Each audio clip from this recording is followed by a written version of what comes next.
Hello, all you hardcore boxing fans out there. How are you doing? It's Harry the Spastic here, live from his bedroom. Today I'm joined by Julian McGowan from Leeds. Is it Leeds, Julian? Leeds area, from Dewsbury. But yeah. How are you doing? I'm all right, mate. I'm all right. Watched a bit of the action last night. I didn't watch it all, but I'm all right, mate. I'm all right. I'm just glad it's the weekend. You won't have seen the Beterbiev fight against Brown, will you?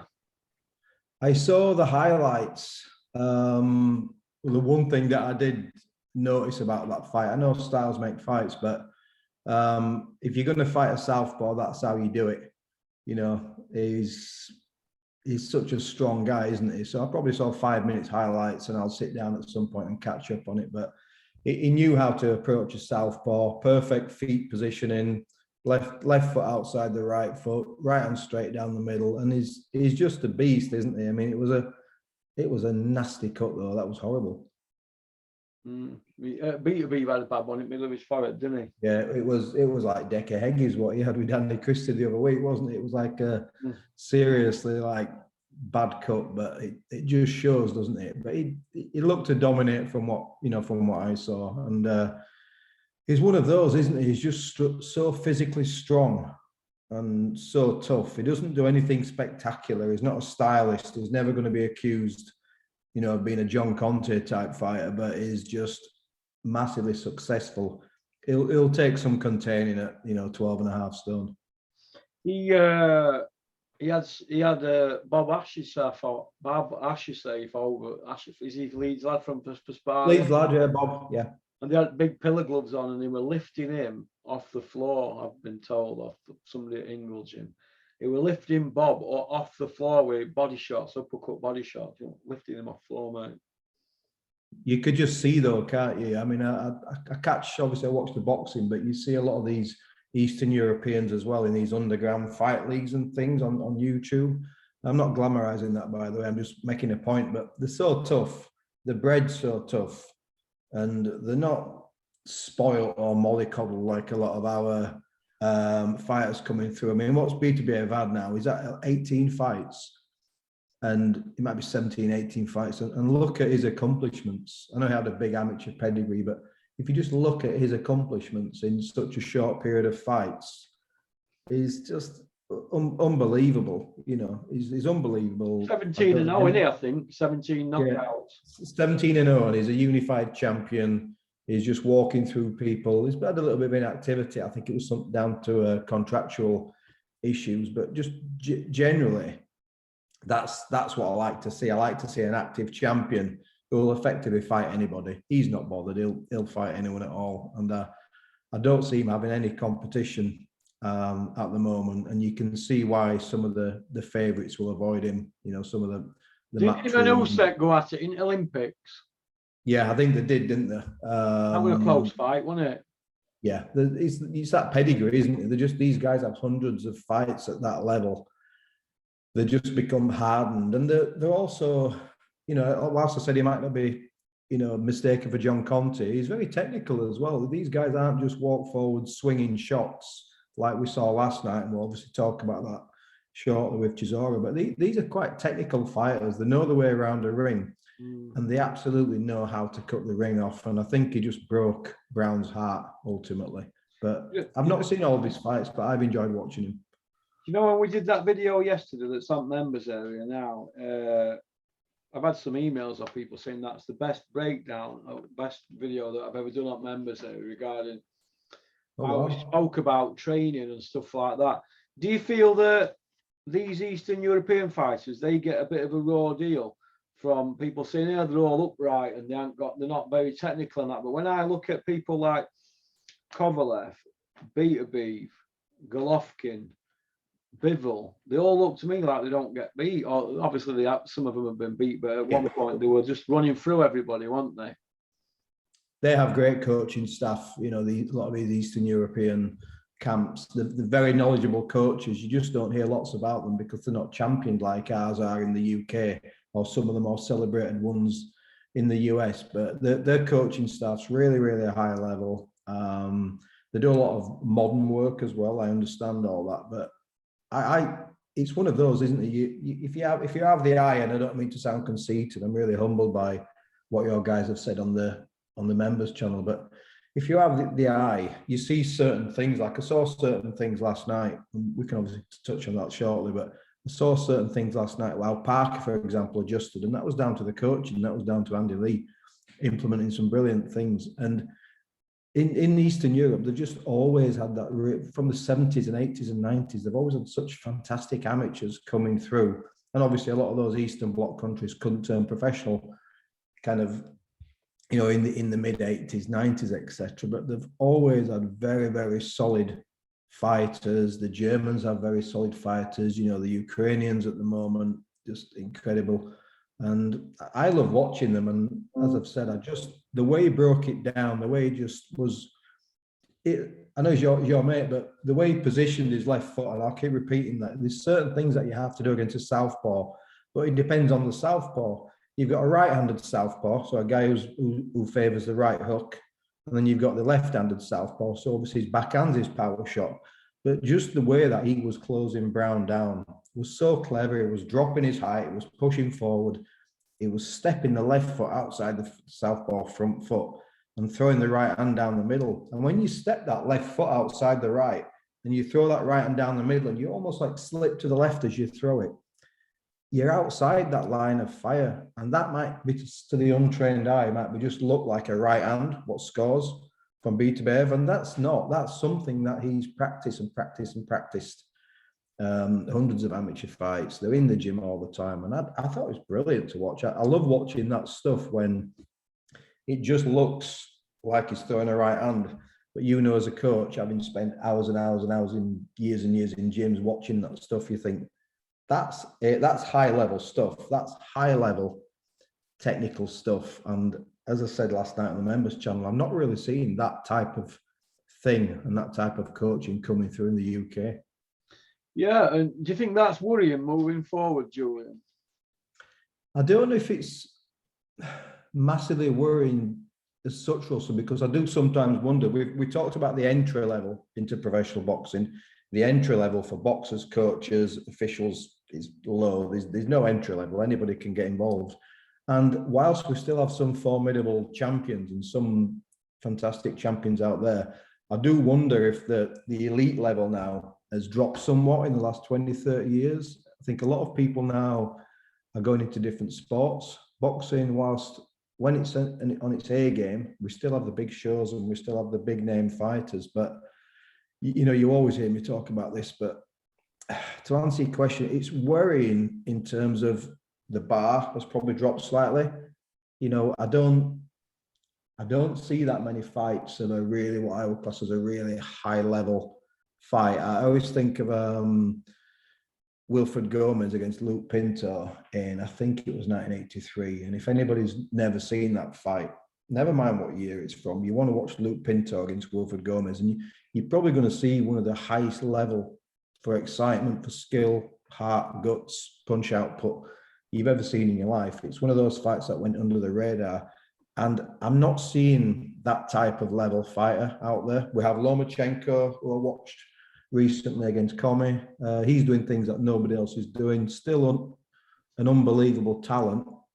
But we seem to have gone now to a situation where we have fewer Tank Davises. So Tank Davis, his skill level is just, again, it's unbelievable. But now it seems a lot more about the fitness and the strength and whatever they're putting into the bodies. You can question that. And it almost becomes a war of attrition now, because the stylists and those fighters that can do everything, they're not always mainstream, are they? And it's not always what people want to watch. I mean, if you look at, I mean, I was a critic of Vladimir Klitschko. If you look at Vladimir Klitschko, once he teamed up with Manny Stewart, and how he almost redesigned his style to become a risk-averse style. Emmanuel Stewart and Vlad Klitschko, they created this team, whereas it was brilliant. Technically, it was brilliant, but it didn't result in good fights, did it? It didn't result in exciting fights. So I do wonder if that teaching's out there, if the real teachers of boxing are out there at the moment. I'm not saying there aren't great boxers. I just do wonder if it's as prominent as it used to be. And I think the answer would be no. And whilst Tyson Fury is considered by myself and by most of us really to be the best heavyweight in the world, I think there's a little bit too much waxing lyrical about his level of ability and his level of skills. When I watch, you know, some of the, for example, Riddick Bowe was an unsung, you know, heavyweight generally.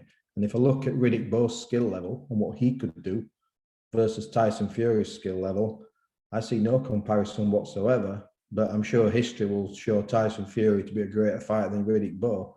But technically, he can't do the things that Riddick Bowe did. So that's, I know I've gone on a little bit there, but that's just an example of, it's a long answer to a really open question you've asked me. It's worrying if you're, okay, I'll simplify it. Sorry guys. It's worrying if you're a real connoisseur of the art and skill and craft of boxing. If you just want to see a good fight and good action, who cares? Yeah. Yeah, interesting breakdown that, but yeah, Beterbiev, he's best heavyweight in the world at the moment, in without a shadow of a doubt. Light heavyweight, sorry, light. Yeah, no doubt about it. I don't think there's any talk about moving up. I would hate for him to move up. By the way, you can see his frames. His frames are light heavyweight. Well, he's not big enough to move up. Yeah, he's been a world champion over 4 years. He's 36-year-old, 17-0, and 17 by way of KO. Brutal. The only thing that will beat him will be father time, won't it? He'll get to a stage a little bit like Golovkin, really. You know, Golovkin obviously lost the second fight to Alvarez, but I think there was an element of, it was 34, 35 years old. And 40 now, is Golovkin, 40? Exactly. He's kind of got the grey hairs and stuff, hasn't he? So it's father time that beats these guys. And I think Beterbiev, it'll be the same thing, that at some point a young kid will come along who's got great reflexes and good movement, and he'll just keep away for him for 12 rounds. But right now, I don't think anybody can push him. Oh, Golovkin. I'm sorry, Beterbiev.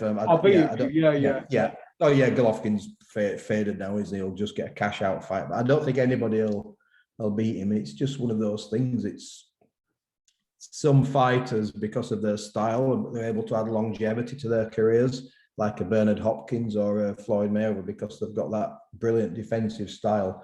But a guy like Beterbiev is just like, they have a window where they'll be in their prime, and then as soon as the reflex is going, they don't have a great deal else in the tool. Like Joshua, isn't it, really? Yeah, Joshua's got a window now, hasn't he? And it's not a Joshua bashing thing. I really can't see where Joshua's going. He's certainly not going to get better technically. I don't care which coach he goes with. He might get 1 or 2% better technically over the next year or so. But fighting once a flood and running around different trainers, it's not going to happen, is it? And if he does take the rematch with Usyk, that's going to end the career. That's going to finish him. But yet, nobody's prepared now to step down a level, are they? It's a little bit too late to say he's a working pro. He's still got the L plates on. Well, he's approaching his mid-30s now. What is he, 33 or something like that? For 32, 33, he's approaching his mid-30s. He's got 2 bad losses on the record, so he's not getting any better. And if anything, you'll see a decline now. Yeah, the word is that him and McCracken have gone separate ways. That's the word doing the rounds. Yeah, I think if I was McCracken, I'd probably do the same thing. I'd say, listen, I can only work with what I can work with. He's a busy man as well, is Rob McCracken. And from people you speak to, he has a lot of integrity. And I don't think anybody has much bad to say about McCracken in boxing. And I would be like, well, listen, if you think a better coach, a new coach, not better, if you think a different coach is going to bring different things to the table, you fill your boots, shake hands, good luck to you. And what we'll see is, like we saw with Chisora Mark 6, Mark 7, Mark 8, we'll see an Anthony Joshua Mark 3, and let's see if he's improved. Won't happen. Go to Adam Booth, the Dark Lord. He's the best. Yeah, what would Adam Booth be able to do for Anthony Joshua? It's that style wouldn't fit Adam Booth's coaching philosophy, would it? I don't know where you'd start with Joshua now. I genuinely don't. What did you think to Ben Davidson coming out on social media saying, I'll train AJ? I didn't see it because I tend to keep away from a lot of the social media because it grates me. It grates you, does it? It just gets on my nerves, mate. It's like, it's, you know, I've coached. I believe I'm a good coach. I've worked with good kids. I've worked with kids who are average, and I've worked with kids with losing records in the amateurs and taking them to national titles. I like to think I can work with most fighters, but I don't put myself out there as being the best. But ultimately, the role of the coach, whilst important, and the strategy is important, it's all really to do with the fighter. It's to do with the fighter. You're not going to give Anthony Joshua tools within a 6-month period to be able to beat an Usyk or a Tyson Fury. It's not going to happen in a million years. It just doesn't happen like that. I always like to think with a coach, a really good coach with a good combination with a certain fighter might give that fighter 15-20% improvement throughout a 5-6 year period. That's all the improvement is going to bring. And then if you get a really good fighter and he gets a new coach, that coach might only add 1 or 2%. I mean, at the highest level, that 1 or 2% might be enough in a close fight. But if you listen to some of the coaches, you'd think they're going to reinvent the boxer, wouldn't you? They'll say, oh, I'm this coach. I can turn water into wine and all this kind of stuff. And I'm a miracle worker. I'm going to do this fantastic reinvention job. And we saw it with McGuigan, didn't we? Talking about Daniel Dubois saying, you know, I'm going to strip him right down, and in 6 months he's going to be an absolute beast. He'll be able to beat anybody in the world. And I think you've either got a massive ego, or you're delusional, or you are kind of overstating your role. If you can bring a 5 or 10% improvement over 2-3 years, you've been a good coach and you've done a good job. But when they talk about reinventing people, how often do we see fighters really reinvented if you look at Josh Taylor, you know, he moved from Shane to, you know, to Ben. Josh Taylor's a phenomenal fighter. Josh Taylor was a brilliant amateur. He was doing this stuff in the amateurs. It was just unbelievable. You could see in Josh Taylor's early fights might have been Channel 5. Everything was there. He just needed a few little tweaks. He needed to get used to the 8 and 10 and 12 round distance. But Josh Taylor was always going to be a special fighter. Let's not make claims that we've created Josh Taylor in a laboratory and we are the reason for his success, because it's just nonsense. It's absolute nonsense. It's just, I understand a great racehorse needs a great jockey on its back. I get that.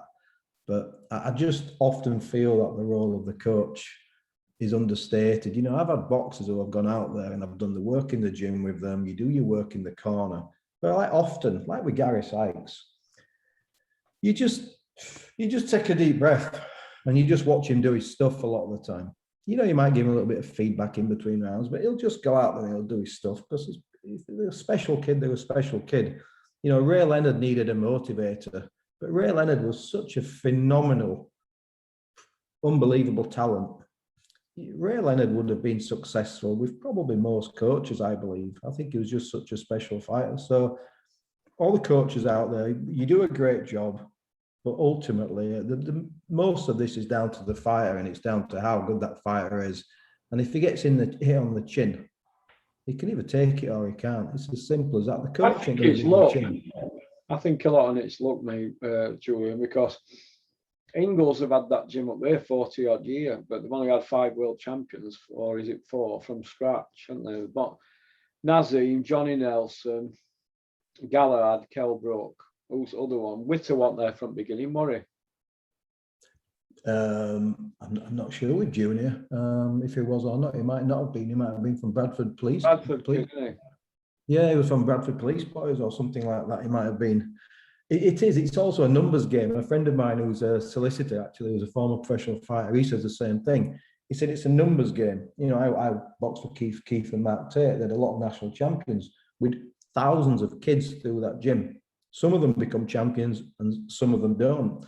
If you only work with 2 or 3 kids, like I did, then the chances are you're going to have less champions because you you're working for different reasons. Some guys are like loads of fighters in the gym because they want the money, they want the subs. Some do it because it's an income, and others do it because there's not a lot of other gyms in the area. There's lots of reasons to do it, but generally it is a numbers game. Some coaches, Brendan Ingle was a great mentor as well to fighters. I think psychologically it would build these fighters up, who lacked confidence and things. I always look at the job he did with Johnny Nelson. Johnny Nelson had no confidence, and Johnny Nelson, with the first person to tell you, was bloody dire. I think he had 16 amateur fights and won 3. He lost his first 3 professional fights, and he was put on the hard road, and he kind of like, Brendan kept believing him, and there was a bit of tough love there, I'm sure. So Johnny Nelson is probably one of the lesser examples of a fighter who didn't have great basics, didn't have great confidence, and the coach did a fantastic job with him. In terms of Nazim Hamed, he probably was the opposite. You could see Naz from being a schoolboy, couldn't you, when you watched him at 8, 9, 10 years old on the bag and stuff. So he was just a natural. He was just somebody who was probably going to be a successful anywhere. It's just that the Ingles style at the time, probably worked for Naz. So you see what I'm saying? It's some coaches and some styles work, and the numbers game, they'll get people out there, and others, some fighters will just be able to go anywhere. I think Ray Leonard would have been able to go anywhere. I think Marvin Hagler was tough as teak.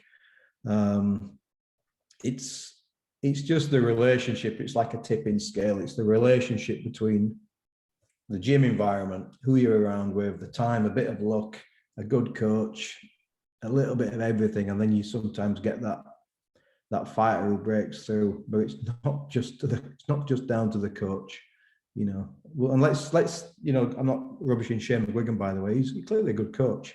See the things he does. He knows his stuff. But let's see what Daniel Dubois does. Let's see if he is a reincarnation, and he either comes out as Sonny Liston or Ali. Let's see if he is a reincarnation, or let's see if he's just the same fighter doing the same thing once he steps up. And I suspect it'll be the latter. I think he's a bit of a dummy myself. Have you heard him talk? Yeah, He's he's not the most charismatic, is he? And that's obviously not. It's not his fault, really. It's not down to him, but you do sometimes need a bit of something about you, don't you? And about you. I know. It's the ones who, and I always think the same about Joe Joyce. Actually, I always worry about where his career is going, because Joe Joyce is a quiet, humble guy, isn't he? He minds his own business. And what is he now? 36 years old, and there's still no talk of activity or world title fights. And it's just, again, it proves what we've said, doesn't it? It's a popularity contest, and that's the one thing, whether I love them or not, that the Matchroom tend to do a lot better than Queensberry, is they tend to give fighters personalities and profiles. Well, they did it with snooker, didn't they? Yeah, they're brilliant at it. The snooker that turned them into superheroes. The ring, the darts, the big ring walks, and they made effectively one-dimensional people into these three-dimensional charismatic personalities. And like Dennis Taylor. I mean, he's a snooker. I do know a bit about snooker and pool, and Dennis Taylor. I've been at exhibitions and I've seen him play, and I thought, he ain't that much. He's a percentage player. They might get in and make a 40 or a 50, then they're going to go safe. Whereas your Alex Higgins and Jimmy White, they might play a flare shot, and then they might run out of position. Then they've got to play an even bigger flare shot to get back into position, and they will go for it, same as O'Sullivan does, although he's got the cue ball on a string when I see him play most of the time. But Dennis Taylor, no, I've made 40, that cue ball's going to bulk, cushion, or behind them 3 colours at the bottom. And that's not playing for fans. So exactly, and who wants to watch that? Nobody wants to pay for that. Yeah, well, let's look at Rigondeaux. Technically one of the best fighters you'll ever watch. Double Olympic champion, world amateur champion, bantamweight champion, blah blah blah blah blah. Such a fantastic fighter, but he couldn't draw flies to a dump, could he? who wanted to see Rigondeaux? And then you got to a stage then, they sold him out, didn't they? They moved him up a couple of weight divisions against Lomachenko. It wasn't big enough because nobody had any interest in watching this guy. And then he's just faded away, hasn't he? I've not heard much about him since. And people don't want to see that. And that's why one of the questions you asked me a short while ago is, is it a concern? And my view is that really high profile skill level in boxing is not as appreciated now, and it's not needed as much now. When you're filling out arenas and you're getting like the heavyweights we had last night, which was as I mentioned on the members area last night, we had Joseph Parker, who's probably the 9th or 10th best heavyweight in the world, against Chisora, who's probably the 15th or 16th best heavyweight in the world, and that's debatable. Who cares? Because there's a big hype build up. They've got celebrity trainers. You've got the pushing and the shoving, and people prefer to see that now.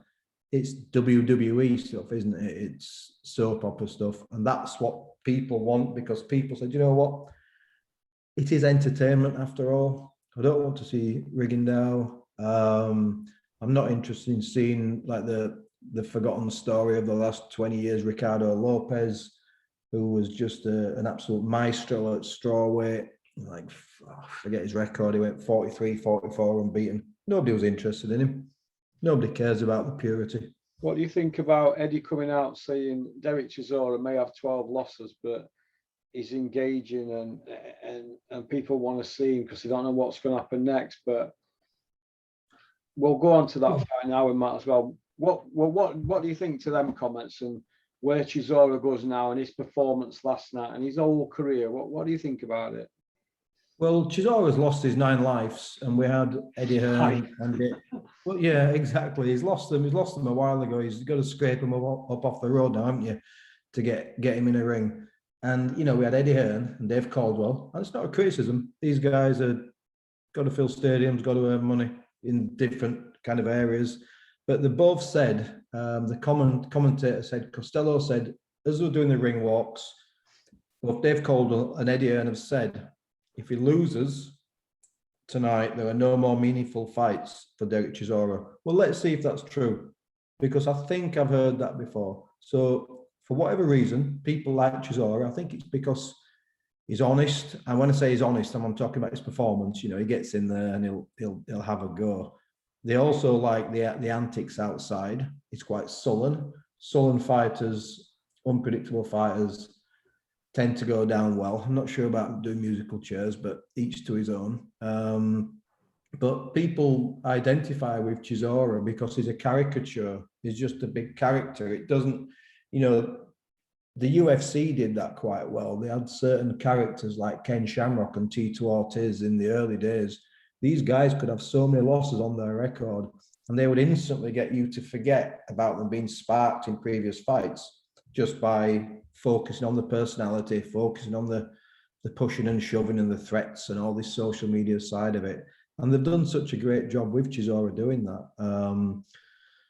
Can they bring him back? They're shameless. They'll always bring him back. But for me, the most worrying part of that fight was Derek Chisora's legs. I did wonder at some point if, I said to you last night, I said, I think my boxing intelligence says that Parker wins, but my boxing instinct says that Chisora might scrape out a decision. And I wondered that purely because they might try and feed us with a trilogy.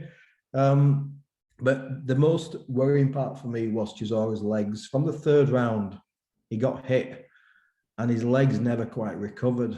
His legs were quite stiff. When fighters' legs go stiff, especially when the front leg, the left leg goes stiff, and they tend to drag it as opposed to step it, the brain's not fully engaging with the feet to tell them, to move it with any kind of fluidity.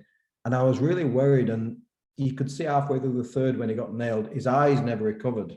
From that 3rd round, I'd be amazed if Derek Chisora can remember anything about that fight. He might say he can, but his legs and his eyes were gone. Now that for me is when a corner needs to start looking at a fighter. You need to start looking at a fighter and say, okay, are you responding to me? Are you engaging to me? And it became quite clear. Obviously, he suffered a heavy knockdown in the 4th round, and it became quite clear that his legs were never in never underneath him at all. Really, really concerning. And I was worried about his health. He probably doesn't care about me being worried about his health. He said, "Who are you?" That's fair enough. He's a millionaire. I'm not. But you got to be able to enjoy that money, Derek, when you're in your 50s and 60s. And right now, I'm seeing a fighter who's shot. I'm seeing a fighter who's not been able to recover from shots early on. And he's going to have to live with this for the rest of his life, honestly. It's going to really damage him. What did you think to Eddie Hearn's comments and Tyson Fury's comments after the Caballero fight 4 years ago, when he lost basically nearly every round in that fight? And they were saying shot, he's gone, he's had it, and all that then. And he's had, how many good hidings has he had since then? He's had 4, hasn't he? 4 losses since then, and X amount of fights. Yeah, they try to come across as concerned, don't they? But they don't care. It's like Dave Allen, isn't it? Eddie Hearn was saying it's probably the right thing that Dave Allen is done with boxing. His heart's not in it. He's getting hurt, etc. They don't care, because all you have to do is come back with a couple of wins or do some things to keep you relevant to the fans. And it just doesn't matter, because if we really truly cared about boxers, we wouldn't be having boxing as a sport, would we? Well, that's why Eddie feels bad about putting him in with Babbitt, but they've had talks, because I've heard back. So, but what happened with Eddie's saying that I think it's time Dave does go and retire, but now he wants to bring him back for Babbitt. Well, what always strikes me, Russell, is Eddie Hearn and other promoters, I'm not just focusing on Eddie Hearn, they're concerned about a fighter's well-being and health when they've got lots of other fighters coming through and they're able to fill cards. Suddenly, when some of their world champions get beaten, get turned over, and there's a bit of a kind of blackout in terms of rising stars coming through, and there's not many exciting fights to make, suddenly they bring them back, don't they? They start to say, let's bring them back. Now, I remember a friend of mine, Ben Doughty. He's not everybody's cup of tea, but I've known Ben. I've met him once in person, but I've known him quite a few years. We exchanged views on boxing. Now, he interviewed Eddie Hearn a few years ago, going back to fighters being absolutely shot to shit. And I said at the time that I said Tony Bellew would beat David Haye, and everybody thought it was crazy. And I could see David Haye was absolutely shot to shit. Even when he knocked those 2 punch bags out in the first and second round, I said David Haye's legs have gone, his legs have gone, his coordination's gone. And the biggest sign for me when a fighter's shot to bits is they push the punches. Now, Ben Doughty, a mate of mine, was doing a little garden interview. It's when they want the punchers, push them or rush them. When a boxer pushes his punch like that, instead of snapping the shots and being really loose, they have to force and push the punches. I remember when Larry Holmes lost to Michael Spinks, he said the same thing. He says, he was pushing his shots. He says, and when the target's there, you've got to force, your brain's got to tell you to throw the shot, as opposed to just a reaction. Fighters, as I've said before, fighters are reactive. So when fighters react with counter shots or they see a target, the hand moves before the brain's actually engaging, telling them to throw the shot. But what happens is when fighters get older, the brain has to tell the shot to go, as opposed to the reaction just letting the shot go on its own. Not instinct, you mean it's not instinctive? Yeah, exactly. Perfect. You've summarized. It's like a footballer, isn't it? When Gascoigne were coming to end, he knew what he wanted, when he wanted to be on pitch, but his body won't allow him to do it, would it?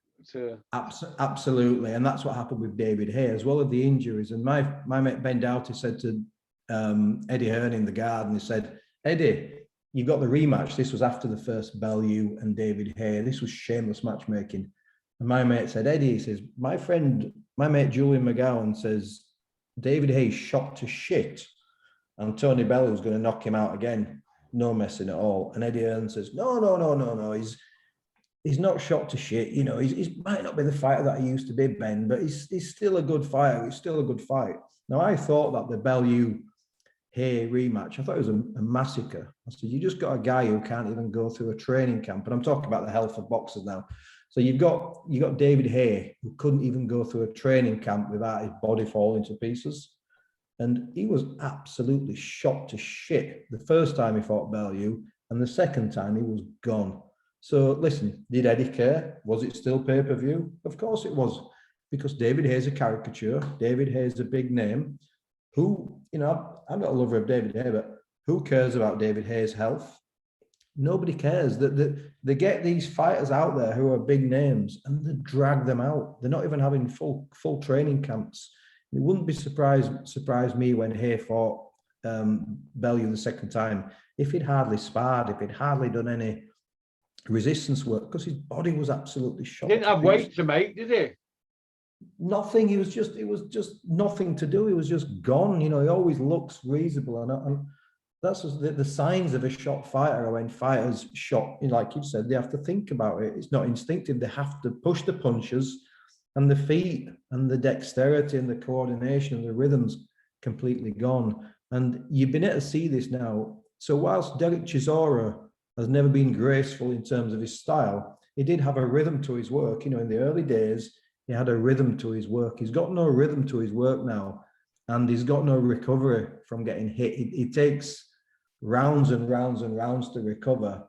And I'm amazed he gets his scans come back clean from the board. And I'll be amazed, and I don't mean this with any disrespect to Derek Chisora, who's a brave fighting man, he really is. But people need to be having conversations. People should have been having conversations with Chisora 3 or 4 years ago. And even if that fighter says, listen, I did the same with Gary Sykes. I stepped away from Sykes. I says, Gary, it's no longer there. I'm not going to be involved. I'm done.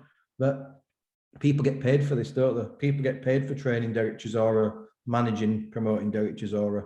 But they should be having these conversations 4 or 5 years before now.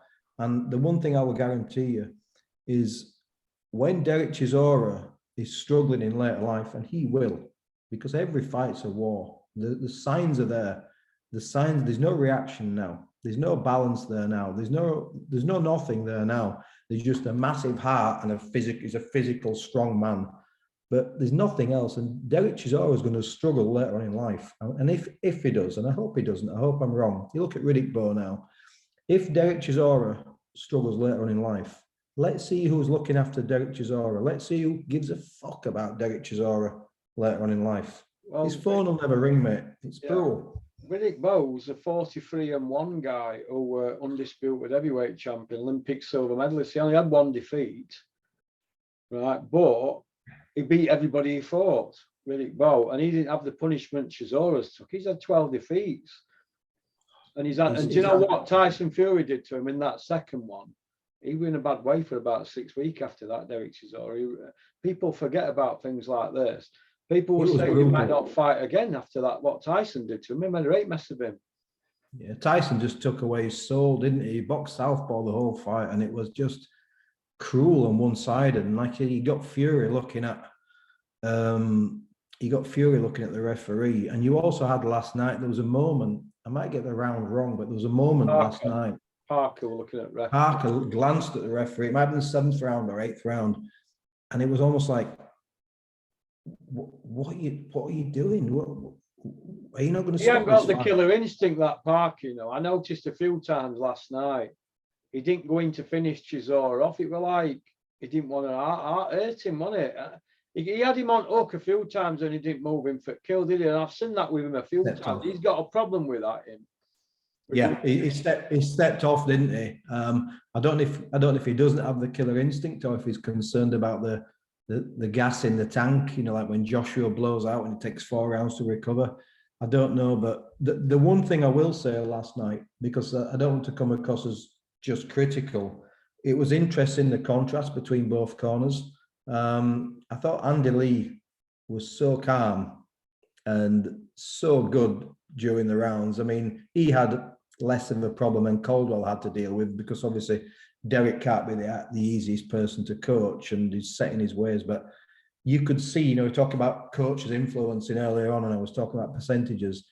Andy Lee, he learned from the first fight. There was no changes at all from Chisora in the first fight. But Andy Lee was really, really clever, and it was punching under the vision, under the eye line. You know, he was doing those perfect things that coaches look for. When he had that distance between him, he'd backed him in the corner, he'd touch him, he'd come over the top with the right hand. When they were ring center and Chisora started to walk him down, he would drop and he would come under with the right uppercut, left hook combination.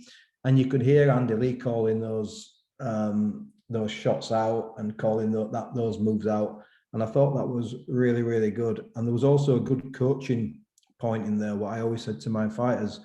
At one point, Andy Lee looked at Parker. It might have been after the 5th or 6th round, and said, remember, when you feel the ropes on the back, he says, you always come under and come out. He says, you never go back with the chin in the air. And it was really nice that it was reminding him what I've always said. When you get to the ropes, you make yourself small.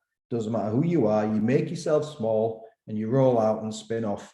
And I just thought it was quite brilliant in the corner, was Andy Lee last night. I thought the way he spoke to him, the way he encouraged him, the way it was really simple in terms of breaking down the punches. I thought it was fantastic, actually. And some of those little coaching points from Andy Lee were great. Dave Caldwell, on the other hand, and Dave, I've met you several times. It's lost his cool, didn't he? He was screaming and losing it. He was screaming all the way through. You could hear between the action. He was just scream, scream, scream, scream, scream, scream, scream. You know, it was, you've got to keep it simple. That's what Andy Lee did. You always have to, the general rule of thumb in a corner with a fighter is you don't scream every single shot for him to throw, because you might as well tell the opponent what you're doing. You might have little clues, you might have little things you've worked on. Now, at one point, Dave Caldwell said, he said, you got to stop sticking your chin up. You don't lift your head up. And I actually disagreed with that. I would say the opposite thing. The fact that he was getting nailed every single time was because his chin was down. He was looking at the floor. He was rolling blindly. You know, generally the rule is you're rolling shots and you're still looking at the eye line and you look through the gloves and you roll the shots. Whereas Chisora was just rolling and dipping. And it was almost like looking at Parker's knees. And I thought, you're not even seeing these uppercuts come.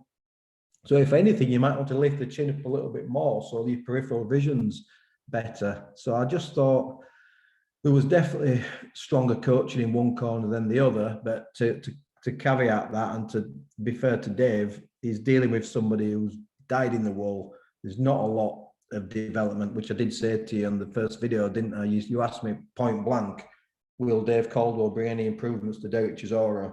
And I said to you in the first video we did, I says absolutely not. And that was proven to be the case. There was no improvement there.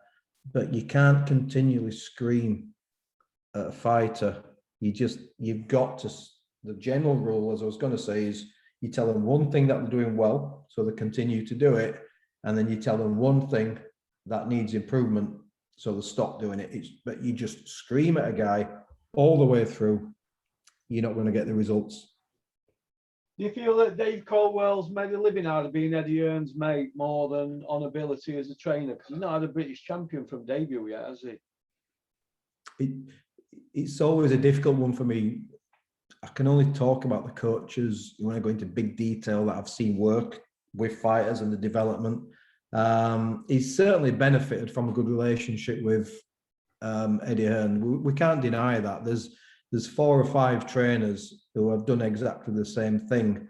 And just like the MTK have 4 or 5 trainers who are the favorite trainers who work with MTK. And it's, if you're in that camp, you'll get looked after. And as I was saying on the members area last night, what I look for is I'm looking for, if I'm not going to get a technical improvement from a boxer from the first fight, I'm at least looking for a strategic improvement. I'm looking for the fighter to do something differently. And Joseph Parker did things differently. Derek Chisora didn't do anything differently whatsoever. There were just certain things like Caldwell that kept saying jab to the chest, jab, jab, jab, jab, jab to his chest, jab to his chest, jab to his chest. I'm thinking, that's half the problem. You jab to a guy's chest who's taller than you, okay, you got a massive target for an overhand right coming down there. You jab to a guy's chest continually. All he's going to do is just going to touch you. He's going to step to the side and throw the right uppercut. It's actually quite dangerous when you've got fighters doing these multiple jabs. I know that the Mayweather coaches, they teach multiple jabs at the end of a combination. So you might throw 1, 2, 3, 4, and then touch, touch, touch, touch, touch, and pivot off. But the Mayweathers do the multiple jabs not as an inroad, as an entry. They do it as an exit. So basically, if you jab constantly to the chin, to get out safely. To get out safely and block the right hand. You either block the right hand by rolling under and pivoting, or you block a right hand by touch, touch, touch, touch, jab to the chin. You're blocking that shot coming across. When you're jabbing a chest of a taller guy, that's that's dangerous stuff to be saying to a fighter, in my opinion. You think that Caldwell's probably thinking that Derek's a bit taller than what he is and longer arms are smart?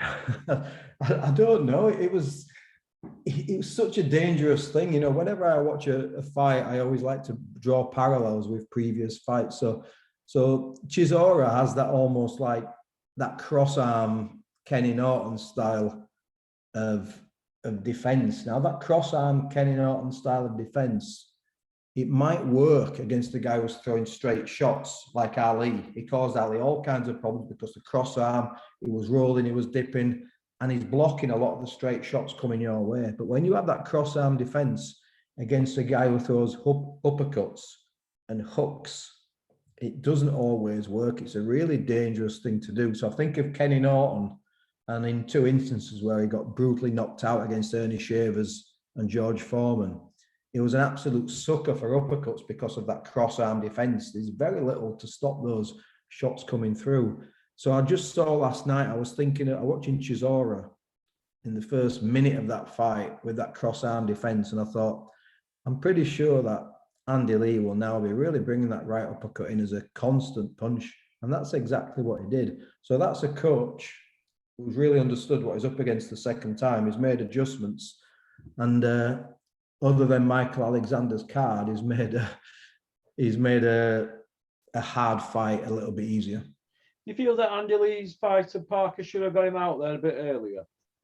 Yeah, I think he should have really put on an explosive performance. And to your point, I don't know why he's not done that, because you can see the referee is looking for an excuse to stop that fight. And when a referee's hovering and is only looking at one fighter, that's a signal to the guy who's throwing the shots to say, guess what? He only wants 3 or 4 more big shots from you, and he's going to jump in and stop that fight. And he would do that, and then he would reset. And it's like Joshua Buatsi said last night, he totally misread the situation. Every time Chisora got hurt, he said, listen, it's really clever what Chisora's doing. He's backing into the corner because he's looking for the counter, and it's really clever. He's making Parker go to him. No, he's not.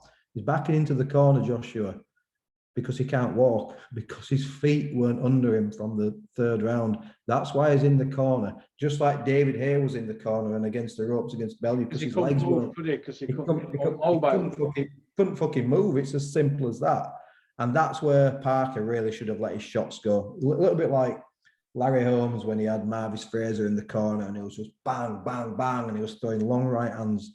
And that's what Parker needed. And I sometimes think you need a real dynamic flagship performance to put your name back out there. Just beating Derek Chisora on points, well, a lot of people have done that, haven't they? So I don't know what it's going to get him in by way of a big fight, but it was definitely an improved performance from Parker, and Chisora's gone so far back now, he needs to call it a day. What round do you think Caldwell should have pulled fight? I think after the 7th, me personally. Yeah, after the 7th, my view is always, obviously you know your fighter, and how well Dave knows Chisora. I don't know, he's known him a long time, but he hasn't worked with him 5, 6, 7, 8 years to truly know his fighter. So that's always a point when you think about stopping a fight. How well do I know my fighter? But for me, one of the key things is, if your fighter's been down a couple of times, he's not shown in that, he didn't show in that fight that he was going to turn that fight around. The only question mark was, would he get stopped or not? And that depended on Parker's punch output and Parker's, stamina reserves. He got tired a few times with Parker. He was a little bit circumspect.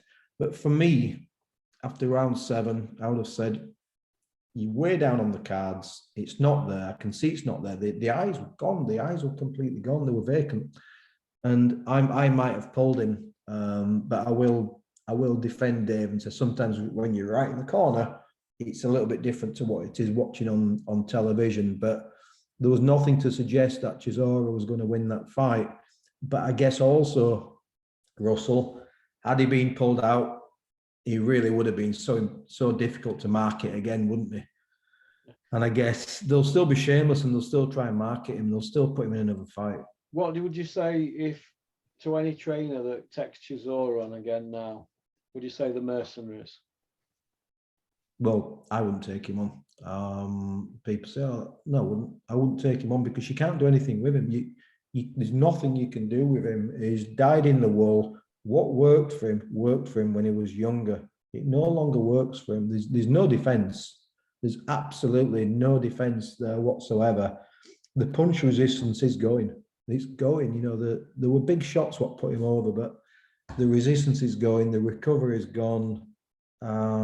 He must have made so much money. Chisora must have a lot of cash, and it's never for me to tell a fighter when to finish. But I wouldn't work with him. But I'll tell you something: there'll be 100 fighters who will.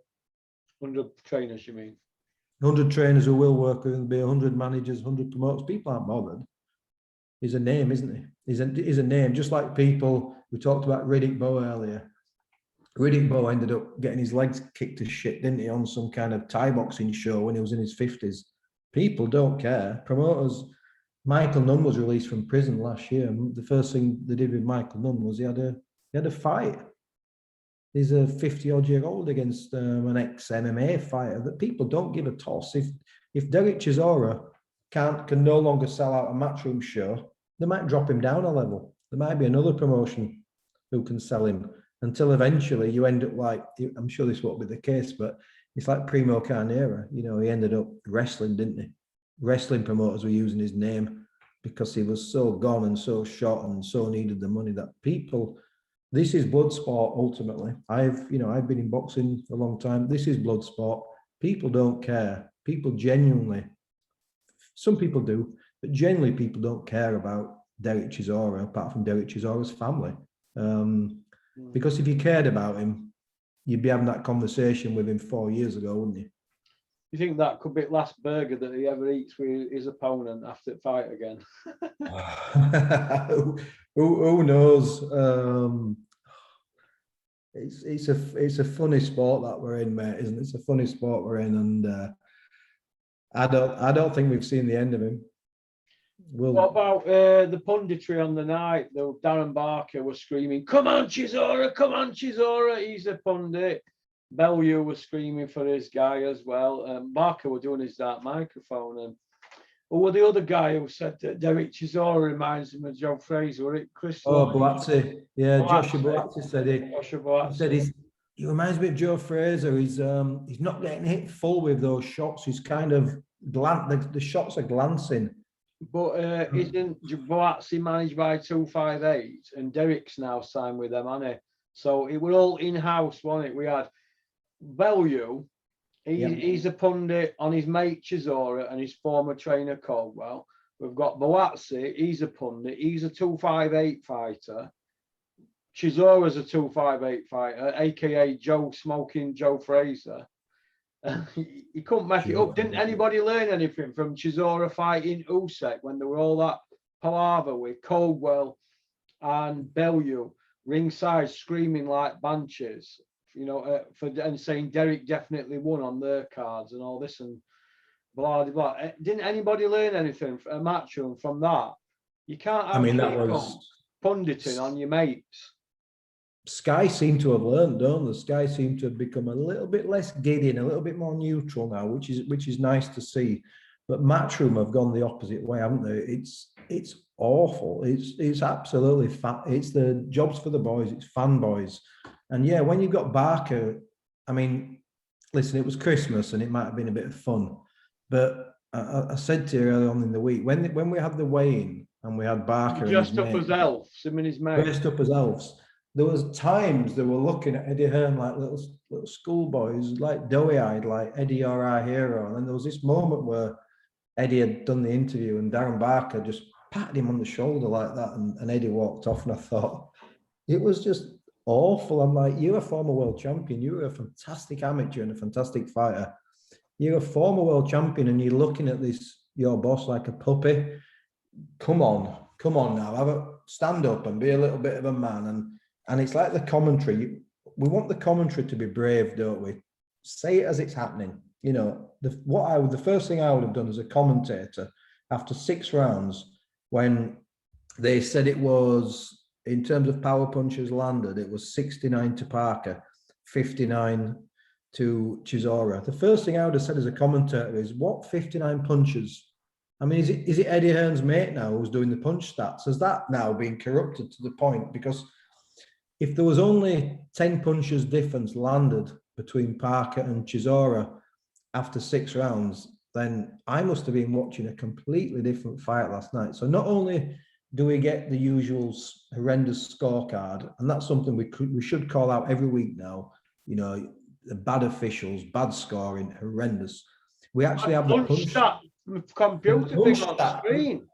The punch stats are showing Chisora to be out throwing Parker and almost similar type of accuracy and landing. And I'm thinking, what is he landing? He landed a few solid jabs in one round in particular. Who's doing these punch stats? And is it the same people who couldn't score in a brothel? It's like, what are you doing?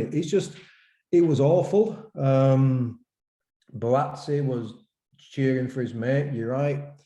Darren Barker was, I mean, he was almost climaxing, wasn't he? It sounds really bad, but I'm like, wow, this is awful. And Costello's, I thought he might be a good addition. He's better on radio, Costello. He fell in love with himself all of a sudden, hasn't he? Yeah, he totally has. He's gone right to the top now, hasn't he? And he still sounds like a radio commentator. When he describes the action too much, I'm like, this is television. You need to grow out of that, because when you're commentating on the radio, we can't see it. We can't see he's got red shorts on. But when you're commentating every single shot, we can see it. You don't need to call out every single shot. But the commentary should be calling out the punch stats and at least make an acknowledgement by saying, well, that's surprising. I would have thought Parker was, way ahead in terms of punches landed. They need to be calling out. I mean, the scorecard at the end, I'm not sure what to say about. Michael Alexander. I don't know what to say about that one. Michael Alexander's a blind man. I can't ever get my head around that scorecard. It's like every single fight, every single big show, there's a horror of a scorecard. So Michael Alexander, this week it's you've put out an absolute horrific scorecard, which effectively means you gave Derek Chisora more rounds in that fight than Joseph Parker, because if you take away the 10-8 rounds, then you give a 114, 112 scorecard. So if you take away the swing of the 6-point deficit, you've got Derek Chisora winning more rounds than Joseph Parker. Now, I have no idea what you're watching. I've just got no idea where your mind was at when you were watching that fight. And people can say, well, judges make mistakes. Judges always seem to make mistakes when it's the house fighter, don't they? When it's the promoter's fighter. They never make the mistakes the opposite way around. Now, that scorecard was absolutely disgraceful. So that means if there's no 3 knockdowns, Chisora beats Parker on Michael Alexander's card. Yeah. What will Robert Smith do about that, do you think? Probably the same as he's done about everything else. You'll get Steve Gray's been called in front of the board, Howard Foster's been called in front of the board, and blah blah blah blah. You get this. Harry O'Connor. Yeah, and this is what we're saying when we did the Sykes video. To be called in front of the board, if they didn't call anybody in front of the board, when they get these meetings, the central area and the southern area, when all these councils come together for coffee and an afternoon tea, if they didn't call people in front of the board, they'd have nothing to talk about, really, would they? No. So it's like, I'd love to hear the conversation, because, my conversation would be, okay, we called you here, Michael Alexander, because we want you to justify your scorecard.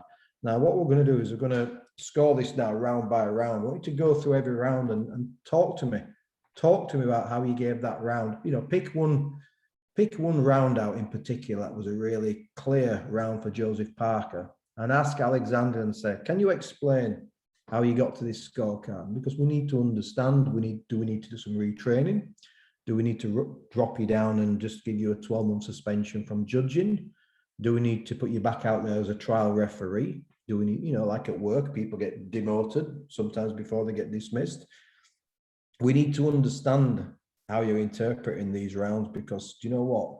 You only have to get one bad round, two bad rounds, and then you're robbing somebody. Somebody's titles are changing hands and various things.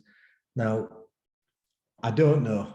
I don't know if they're trying to win favor with the promoter. I don't know if they're genuinely just a shit judge. He's a better referee than he's a judge. I don't know. But what I do know is there might have been about 2 or 3 rounds in that fight that Chisora won based on Parker taking rounds off effectively. But there was no more than 3 rounds in that fight that I give him 2 rounds. Yeah, I was similar.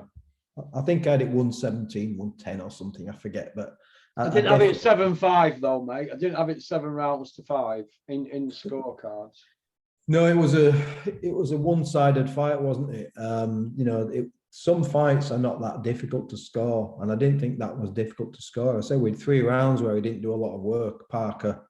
So Chisora might have won those on attrition, but everything else was quite clear. It's like the 11th and 12th round. I don't know how Alexander scored those rounds, but they were really good case in points where Chisora was just moving, he was shuffling, he was swinging, he wasn't landing anything. And Parker might have only landed 7 or 8 shots in that 12th round, for example. They were big shots. They were clean, nasty uppercuts, big right hands. Why are you not scoring these rounds as they're actually happening? It's a big worry for me. And I also think it's a worry when I always thought for fights, when you had 3 judges and you had an international opponent and then a home opponent, I always thought you had to have a neutral judge, an English judge, and a judge from New Zealand. Why are we always getting 3 English judges every single time? Who's allowed that? Boys, isn't it? They've got to earn, haven't they, these judges?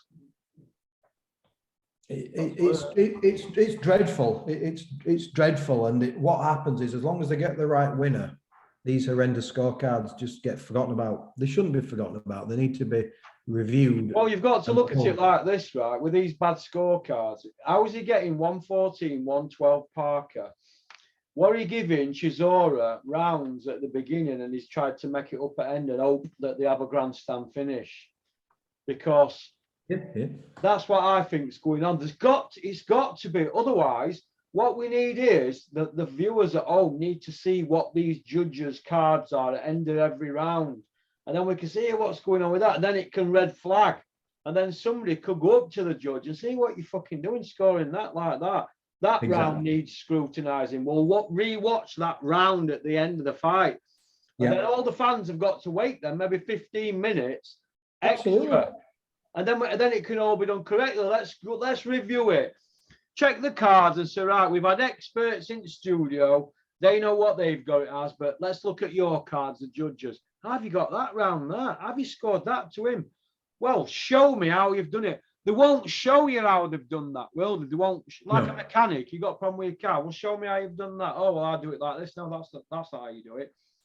These people are not showing us how they've come to that score. How the fuck has he given Derek Chisora 112 points, been dropped 3 times and won 3 rounds? It was never in the fight. It comes a point, doesn't it? It's not subjective. You know, people say, "Oh, I think it's subjective." The rule book, the rules of scoring fights in the US in the 70s, 80s, it was slightly different. There were 4 criteria, but the overriding scoring of a fight is clean punches landed, and that's clean, effective punches landed. They've got to land with a reasonable force. They've got to land clean on the target area, not on the back of the head, not on the arm, not on the the back of the neck. They've got to be clean punches landed, and that's the overriding. 17-1-10, wasn't it? Really? Yeah. It was a wide score. Wide win, man. And we got, like I say, we got 114, 112. So that scorecard tells me if he gave 114 to Joseph Parker, then he had Joseph Parker not getting 10 points in 6 rounds. So in 6 rounds, he had Parker losing 6 rounds.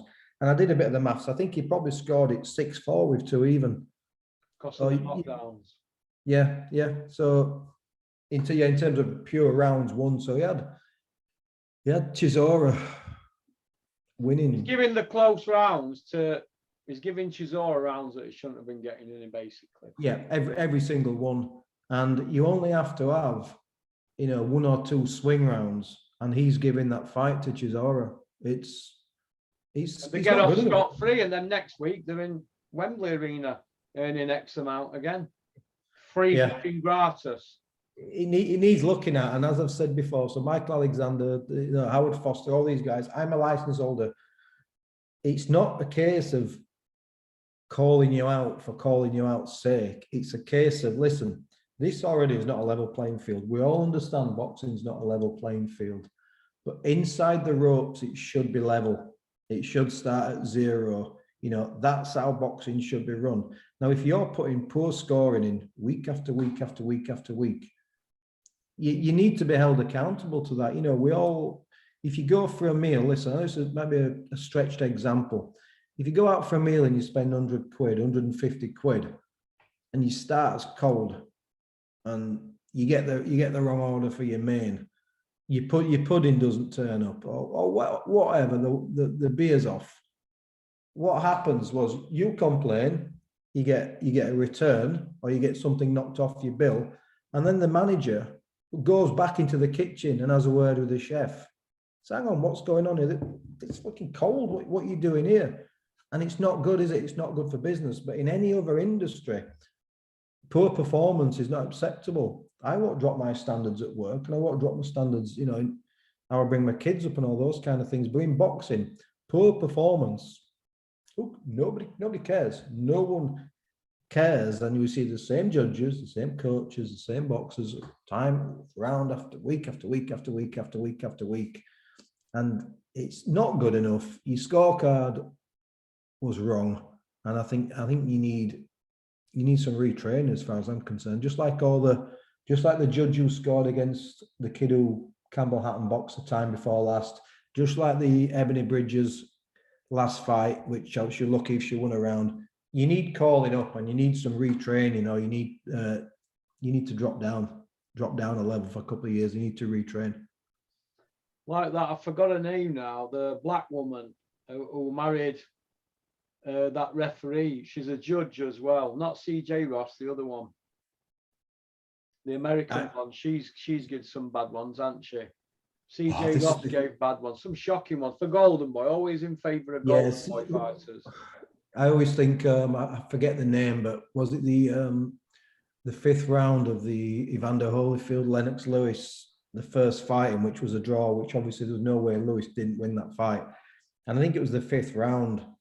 It could have been a 10-8 round to Lewis. He'd really dominated Holyfield and it hurt him.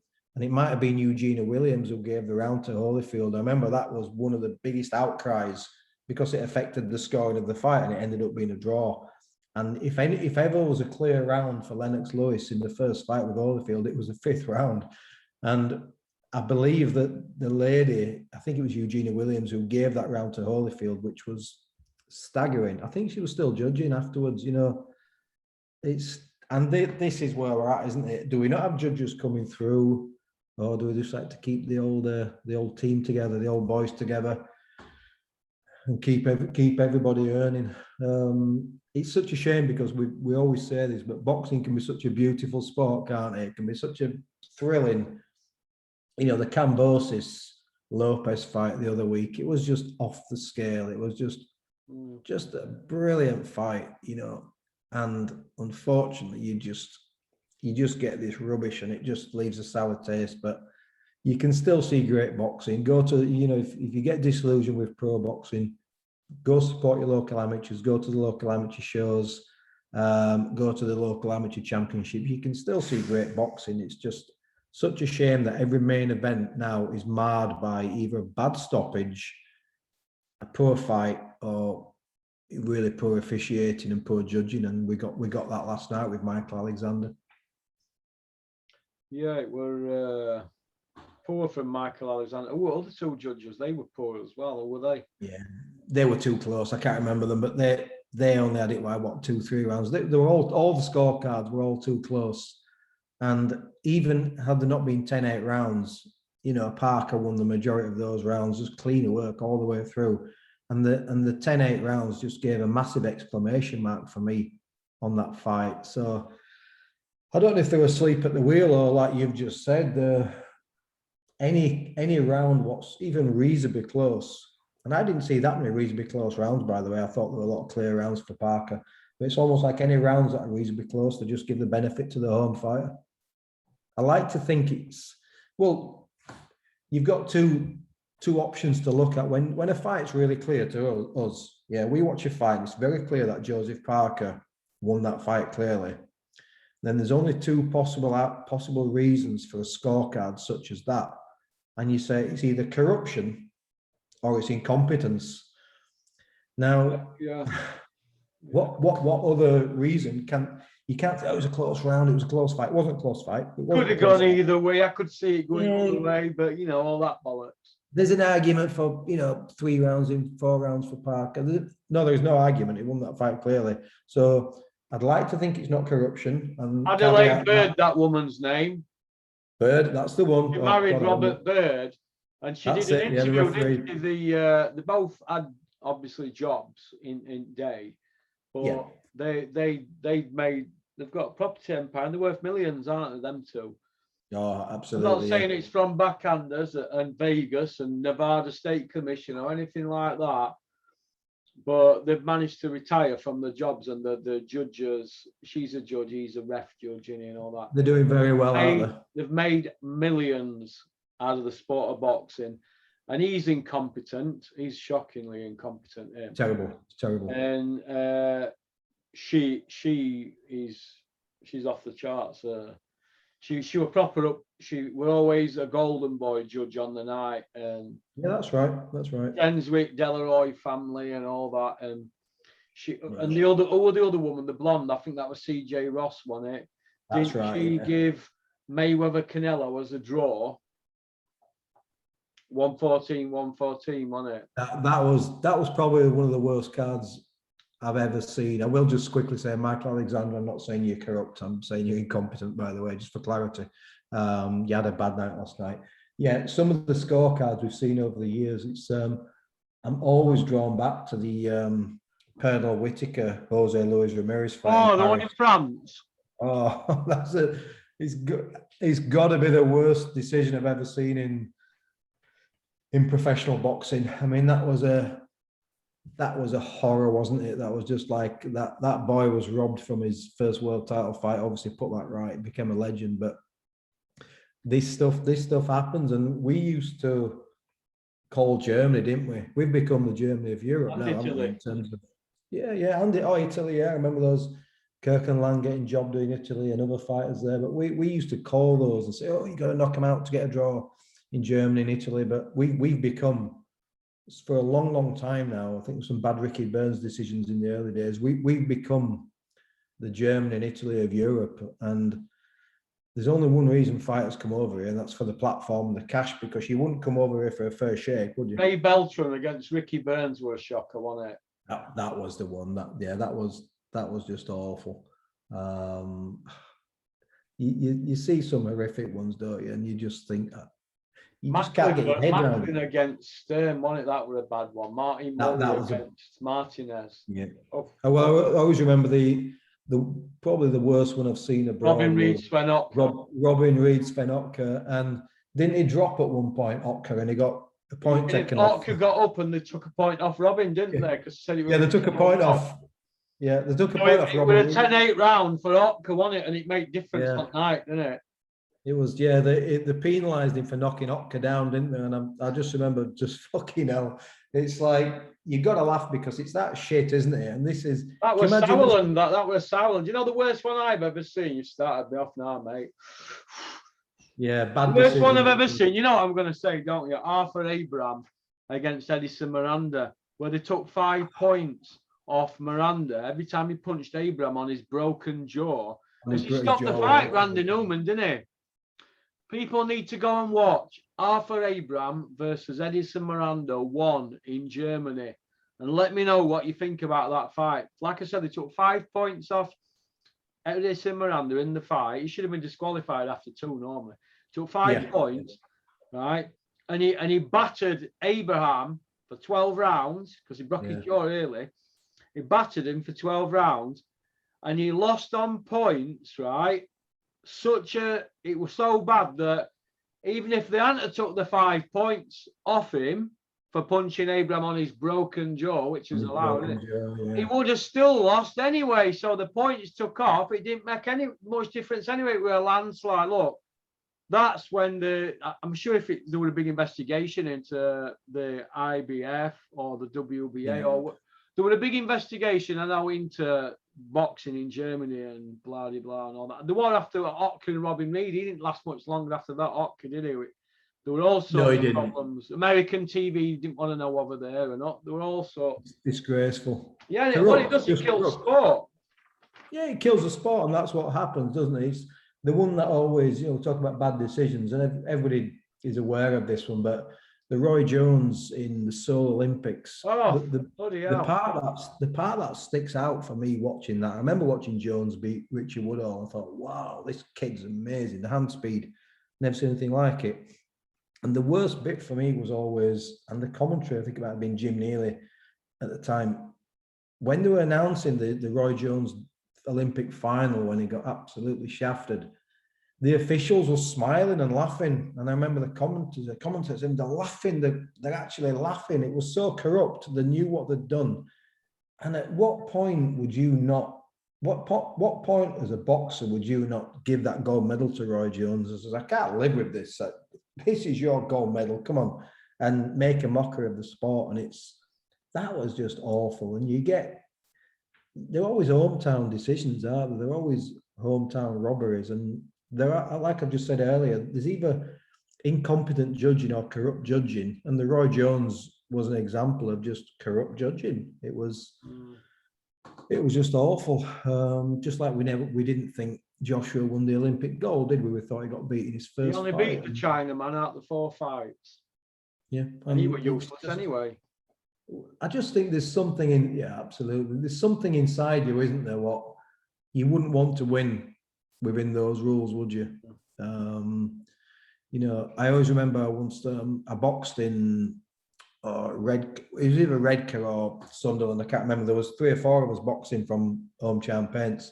My dad was there, God bless him, and a lad called a really good amateur of ours called James Brown. He was an NABC champion, big, tall, black guy, handsome guy, beautifully gifted boxer.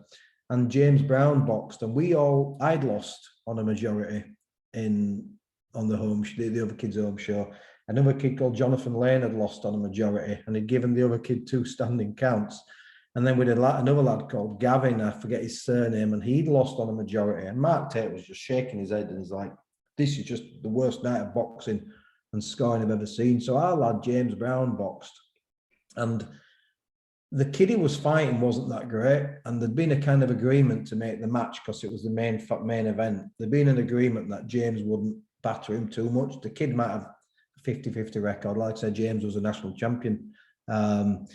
And James put it on this kid, and he just jabbed him silly for the first round. And then the second round, he dropped this kid. He was almost propping him up. It was so one-sided, and the other guy was brave. He was almost propping him up. Absolute true story.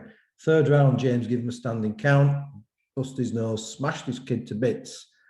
And we saw, well, that's the job done. And they gave it to the other kid. And even the home crowd, there was a riot. They actually started rioting. And one of the judges got punched. My dad saw that. He said, one of the judges got cracked. Tables got thrown over. And even the home crowd it might have been Sunderland, were so disgusted at their own fighter getting that decision. All hell broke loose. And we got out of the way. We went in the dressing room. And then afterwards, the kid came in, back to the Roy Jones thing. The kid came in with his trophy. James was distraught, was really upset. And the kid came in and gave James his trophy. He says, you got to take this. He says, I didn't win that fight. And I thought it was just such a nice, it's a small story, but it's such a nice show, show of sportsmanship. And it's like, that'd be me, that. I'd just be like so honest and say, my fighter didn't win that. I apologize, we need to look at this scoring. But the shameless, aren't they? The shameless to get about scoring like this, like you just said there, since...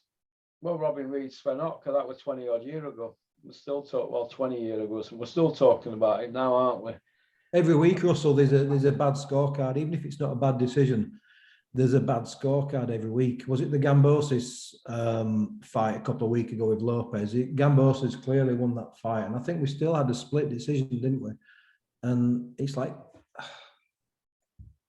how does this happen? And boxing continues to brilliant sport, and it continues to shoot itself in the foot. And like you always said, there needs to be a big clean out. There needs to be a big purge. Drain the swamp. Let's drain the swamp. Get it? Let's start again. Let's just have a level playing field, because it might be entertainment. People say boxing's business now. Boxing's always been business. People always use that line. It's always been about business, but ultimately it's still sport, and support's supposed to be a level playing field. We don't see that now, and it is what it is. At least the right fighter got the win, but it doesn't make it right. Look at the bans that Barry Hearn hands out to snooker players who step over the line. Look at the bans he dishes out, but look at the people that he works with in boxing that have had bans, and some of the rules that they're bending. So what's the difference between boxing and snooker? What's snooker? You're not getting punched in the head, are you? Exactly. It's just like you've said. It's about bringing the sport into disrepute, but you know, Canelo Alvarez, love him or hate him, he's a proven drugs cheat. That's not always a popular thing. When I say that, I get attacked for saying it. Canelo Alvarez, he's a cheating little ginger cunt. That's what he is, mate. He's a proven drugs cheat. We have lots of proven drugs cheats in this country, overseas, and Canelo Alvarez's punishment for being a proven drugs cheat, he only fights once every 6 months anyway. He missed one fight. And then he went on to sign, I know it got revised, but he went on to sign one of the biggest sports contracts ever, didn't he, for 360 million. That was his reward. So what does that say about the sport of boxing when the biggest star is a proven drugs cheat, and it got whitewashed, really. It just got forgotten about. Yeah. And although I love watching he's a fantastic fighter. He's a brilliant fighter, but he's still a proven drugs cheat. Yeah. How much is he worth, Russell? He never. Half a billion. Well, he never contested that, did he? One second, mate. He never contested that. We've got the dog here. 1 second, Jane. He never contested that decision, did he? If I was clean, and if it was horse meat, and it was this and it was that, then I would have turned around and said, "Oh, I'm appealing this. I've got the money. I'm going to take this to court." But he didn't. He took the ban and paid the fine because he was guilty. Simple as that, mate. Yeah. Okie dokie then. Well, listen, thanks for coming on, Julian. Anytime. Fantastic. Anytime. We'll have you on next week at some point, or week after. We'll see how it goes, yeah? Yep, thank you. So you have a good weekend, Russell. I will. Thank you, everybody, for watching, and thanks for the nice comments. And again, I never try to offend anybody. I just prefer now to just say it as it is, because we need to protect this beautiful sport, and we need to keep watching boxing. Thank you very much. You take care. You take care, mate. Have a good day. Well, Julian spoke very eloquently there. Very eloquently indeed.